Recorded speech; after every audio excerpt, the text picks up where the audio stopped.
Hi there and welcome to my YouTube channel. My name's Richard, and in this video we're flying the Cirrus SF50 model, and we're going to go cross-country VFR using a GPS. I'm sitting on runway 22 of the Greenville Spartanburg International Airport, KGSP, and our arrival today, let me show you the approach plate. So the arrival today will be to the Columbia Airport, ILS and localizer runway 11, localized frequency 110.3, and the inbound course is 112, and runway elevation is 236 feet. We'll be flying to this outer marker lead us to 2,200 feet. I could descend to 2,100 feet, but I normally just don't. I intercept the glide path out here somewhere, fly past the outer marker, and on in we go. So that's the flight plan today. And we translate that flight plan into a GPS flight plan that looks like this. And so we have the GPS, KGSP,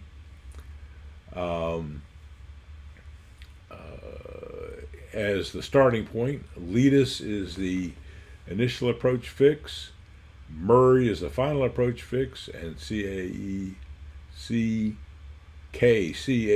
is our destination. So what this means is we're going to fly a straight course all the way to the initial approach fix, and the GPS will control the airplane until after I turn toward Murray. After I turn toward Murray, then I can change the off of the GPS unit, and we'll fly a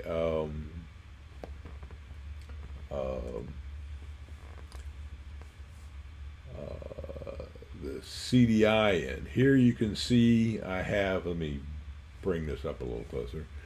Here you can see I have the localizer frequency 110.3 dialed in. We have the course set, and obviously we're not there yet. But so that's going to be ready to go. However, we want to go back to viewing the GPS unit. Let's get back to there. And the first thing I want to do is set my heading bug to the runway heading 219. Okay, so those two match. And because on initial takeoff, when we turn on the autopilot, I want to go straight ahead and control the heading with that. And the next thing to do, we need to make sure, now that the heading bug is set, that the altitude bug is set for 3,500 feet. So the altitude bug, I use a key on my keypad over here, and I'll set that for 3,500 feet. And let's see what else we got. I'm going to turn the flaps down one, so you can see the flap lever, the flap indicator right there is up. I'm going to put it down to 10 degrees, and that's what we'll use for takeoff. Okay, the heading set, altitude bug is set. We're going to want to start a clock here, and we've got the flap set, and so I'm going to go ahead and start the clock with a key on my keyboard. That's key S for start. And I think we're ready to go. Okay, so brakes are coming off, power's going in to 100%.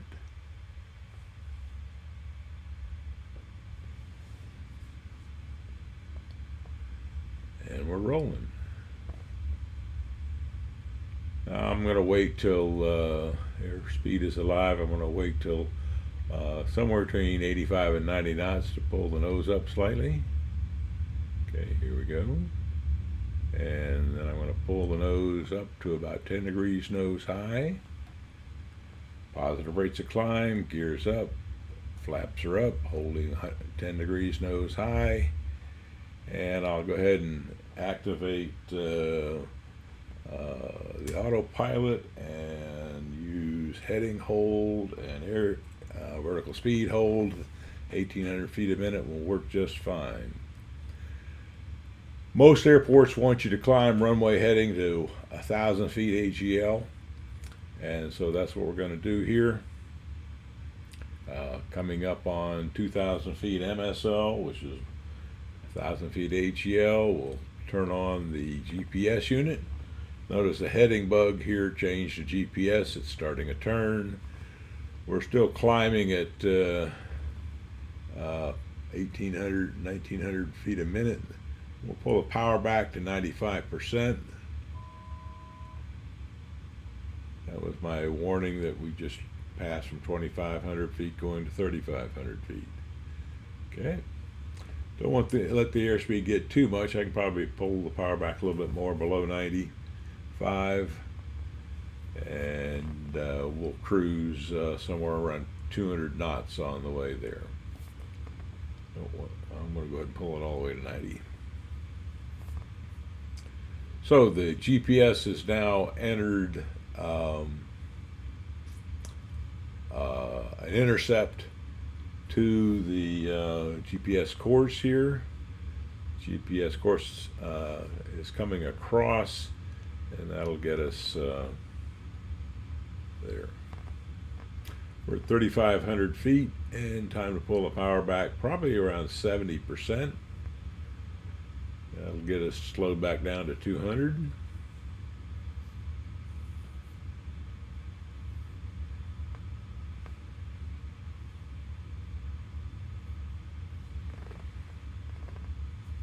And you can see here we are now on course.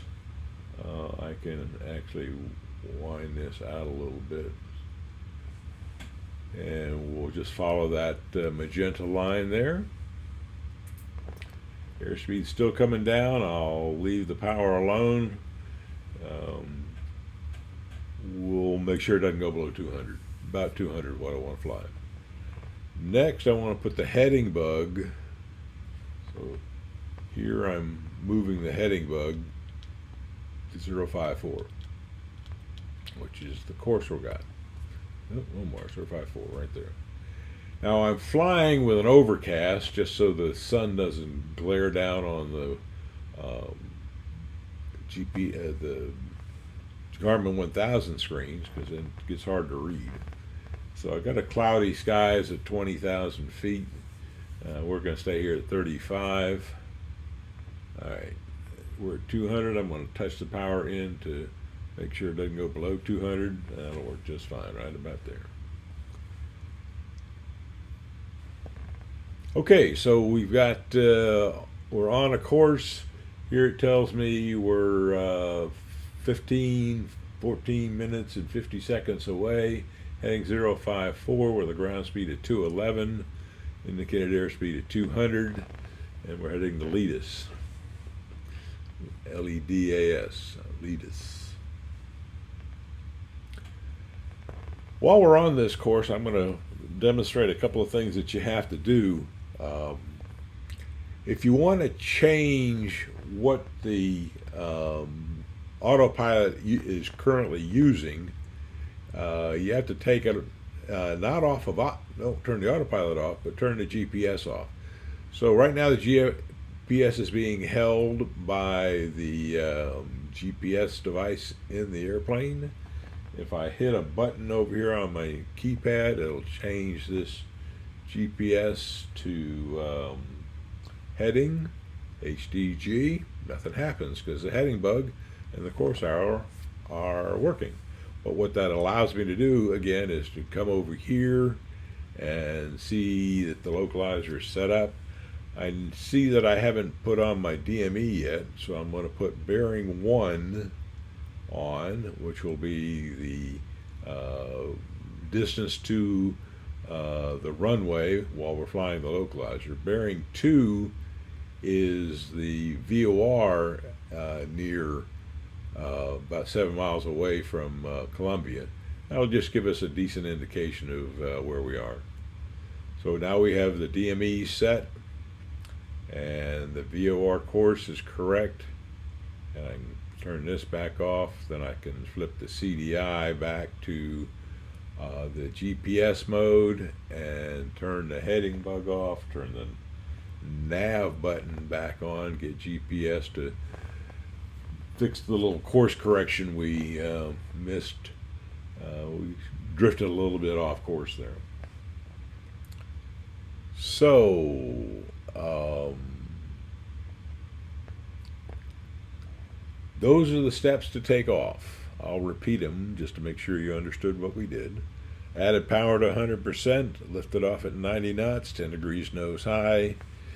Above 200 feet AGL and a positive rate of climb, we put the gear and flaps up, and we toggle the autopilot to heading hold and vertical speed hold. And at a 10 degrees nose high attitude, that gives you about around 1,500 feet a minute rate of climb. And we climb straight ahead to 1,000 feet AGL, which would be about 2,000 feet MSL, and we're reduced the power to keep the airplane from going too fast at 10 degrees nose high. And we activated the nav to intercept the GPS course. So that's all we got to do for now. Now we can sit back and relax and just fly the airplane, watching what's going on.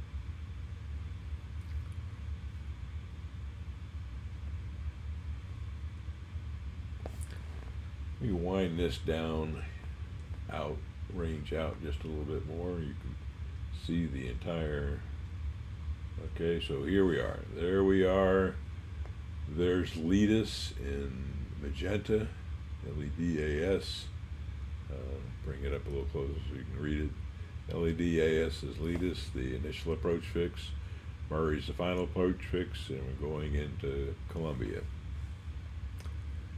And once we get to LEDUS, things get busy. So we'll keep an eye out for that.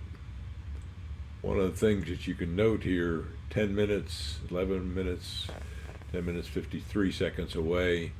When we got about 2 minutes remaining to getting to LEDUS, we'll descend from the 3,500 feet we are at right now down to the, I'll bring up this again. So we're 3,500 feet. We're going to want to be at 20, right here, 2,200 feet.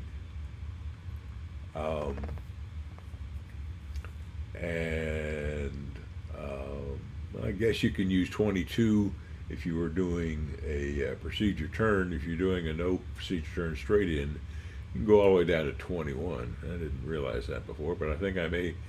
When we're getting close, I'm going to set the altitude bug to 2,100 feet because that's what it calls for on here. This is for the procedure turn because it's a procedure turn because the final approach fix is an outer marker, LOM, and you would use ADF for that. Since we're not doing that, we're not doing a procedure turn, 2,100 feet, no procedure turn, and we'll just fly all that inbound. Okay, we're good to go.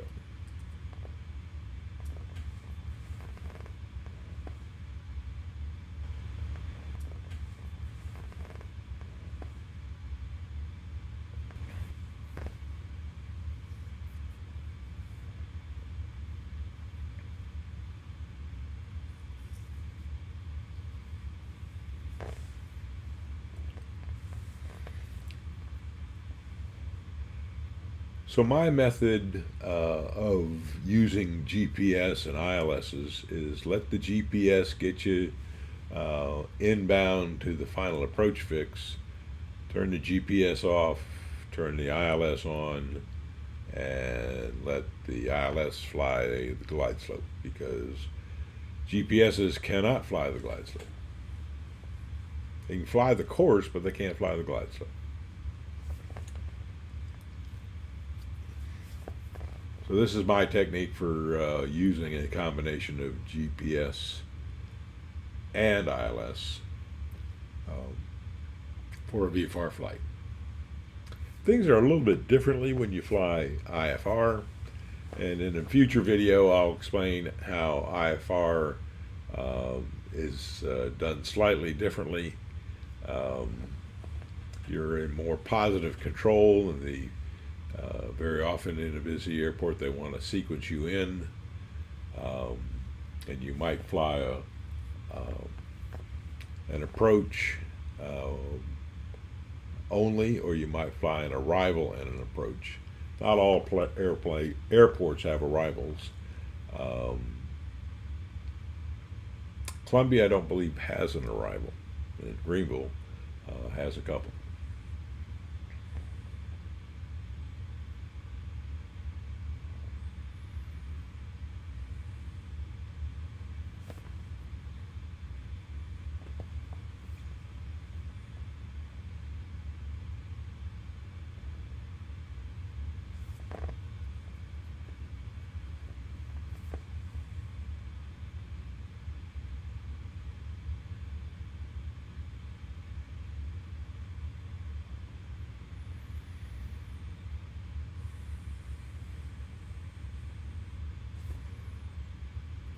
And when I fly a great deal in the simulators, X-Plane is my most favorite simulator,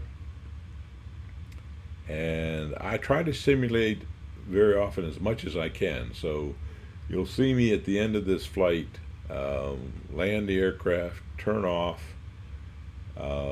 taxi to the ramp, and to the general aviation ramp, and then shut down. And only when I'm at the general aviation ramp will I stop the clock. And I use this clock for my logbook to know how much time I flew, and whether it was VFR or IFR or instructor or dual or whatever else you want to log.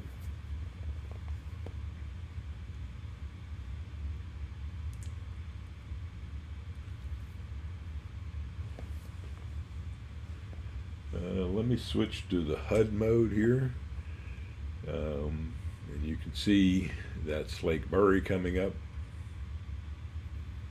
Okay, and we're flying straight to Letus.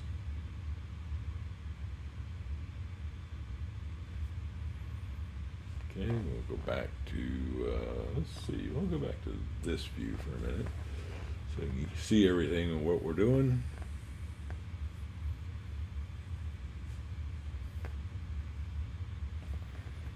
Here's Lake Murray.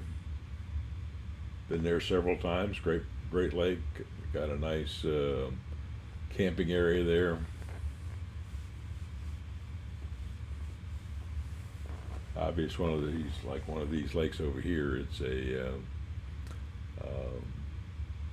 Lake Hartwell, and I forget the name of this lake. That's Lake. Yeah, maybe that's Lake Greenwood. Maybe that's Lake Greenwood. But it's one of the, lakes on a river that's dammed up, and you can tell where the dam is right there, and right there, and right there.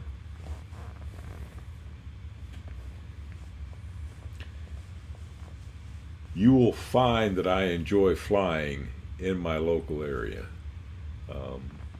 Okay, here you can now see on the map that we're heading toward the far end of the lake, and the big end of the lake is over at this end. And if you look back out here again, you can see that this is the where the river is and the beginning of the lake, and there's Lake Murray proper out there.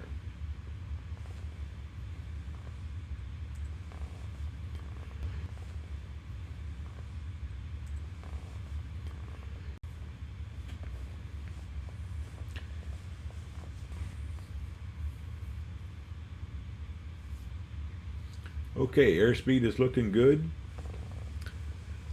Still at 3,500 feet, 200 knots, and we got a little less than 4 minutes. So when that drops below 3 minutes, I will prepare for my descent. Now, while you're descending, this just doesn't look like it's going to change very much. Just ignore that. We're still flying ahead, and time is moving. But we're at 3,500 feet, and so when this gets to 3 minutes, I'll do my changes here to put it on heading mode and vertical speed mode. I guess I don't need to change the heading mode. We just need to change the vertical speed mode. And vertical speed is 0. So if I hit the vertical speed hold button, it'll say 0. That gives me the opportunity to drop this down to 2,100 feet and fly, and then turn on a nose down attitude and let the vertical speed drop. I'll probably use somewhere close to 1,000 feet a minute. I want to get down before I start my turn. So we got 1,000 feet to lose, a little more than 1,000 feet to lose, and so 1,000 feet a minute. We'll start at that about 2 minutes here. 2 minutes, 20 seconds from now, or 20 seconds from now, at the 2 minute mark.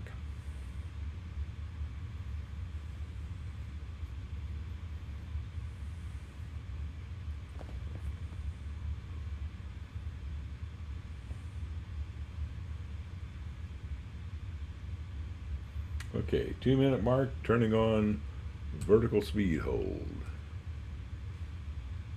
Okay, come on, there it is. Okay, now that I got vertical speed hold on, I'll move the heading, the altitude bug down to 2,100 feet, and then put my nose down. Oops, turned on again. Okay, and now we'll put the vertical speed down to about 1,000 feet a minute. As I do so, the airspeed is creeping up on me, so I'm going to pull the power back to maybe 50% and let the airspeed drop in the descent. We want the airspeed to come down to about 150 knots, and I think I may pull it back even more, maybe 40%. Okay, 1,000 feet to go, warning. So I'm going to lose airspeed and drop altitude. And as I level off before I get there, I hope I get there full level off before I get there. And we'll hold 150 knots when we're at 2,100 feet. That gives me the right airspeed to put gear and flaps down, which we won't do until we're well established on final.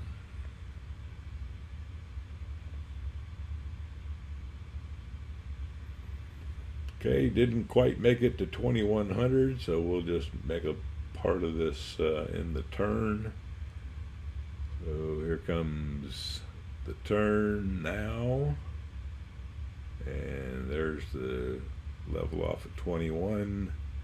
Gonna let the airspeed, I'm gonna push the throttle up slightly, let the airspeed drop to 150 knots. There's the airport out there, you can see it right there.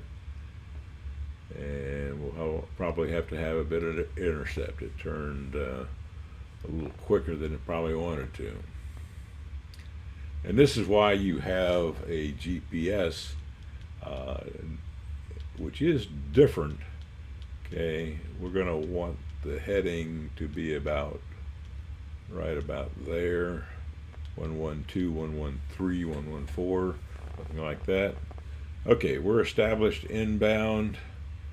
We're going to push the power up to 150%. I mean, power up somewhere 50 to 60%, and leave it right about there, 150 knots. And now it's time to put on the heading hold. Okay.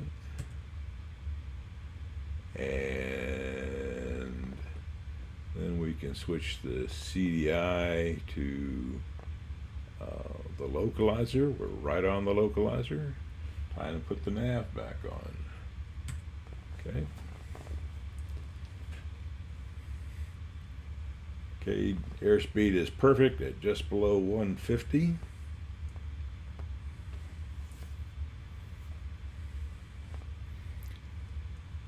So the localizer is on, and the altitude is being held by the altitude function of the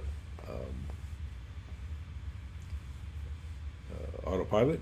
And so what I'm going to do now is hit the approach button, and you'll see over here comes the approach button. And so glide slope is armed. Not in control yet, but the altitude hold will release to the glide slope hold when you see the glide slope indicator, which is right here, come all the way down to here. So now we're on localizer. We've armed the glide slope, and we're at 2,100 feet inbound to Murray. And so that's how I like to transition from flying 90% of the way here with the GPS and the last 10% on a localizer and ILS.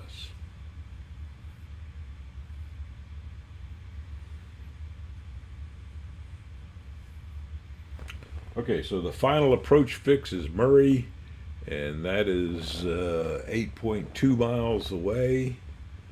And I don't know how long it'll take me, probably 3 minutes to get there. Before that occurs, a couple of miles out from the final approach fix, I'm going to put some flaps down. One click of flaps before the final approach fix. And you have to do that soon enough to let the airplane stabilize, and I'll show you what I mean in a minute. So that'll probably do that starting at that says 2 minutes and 40 seconds over here. And so I'll probably do that at around the 2 minute mark.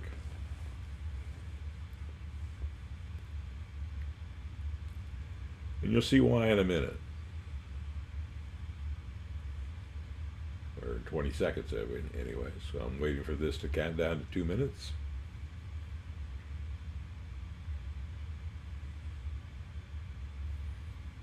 Here's my flap indicator. Flaps are up. Okay.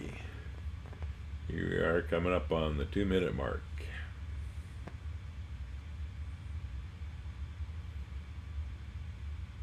Okay, 2 minutes, we're going to put one click of flap in. Down we go. And that will change the attitude of the airplane, and the autopilot will compensate for all that and keep us at 2,100 feet. And we will lose some airspeed. 125 is fine, 130 is fine. I'm going to actually probably push it back up to closer to 130. So we get all stabilized again here. I'm going to let the airspeed drop to about 130. That there is good. Maybe right there is good. You can just touch the throttle and hold any airspeed you want just by small little changes to it. Okay, you can see the runways coming at us. The next indication is this glide slope, little triangular shaped ball starts to drop. And that will be before we get to Murray. It's not at Murray because you're intercept the glide slope before you get to Murray, as it showed on the approach plate. Okay, one last check of the approach plate. If we were IFR, I'd do this more often. But 820 would be the circling, if I was doing circling, but on an ILS I'd go down to 201.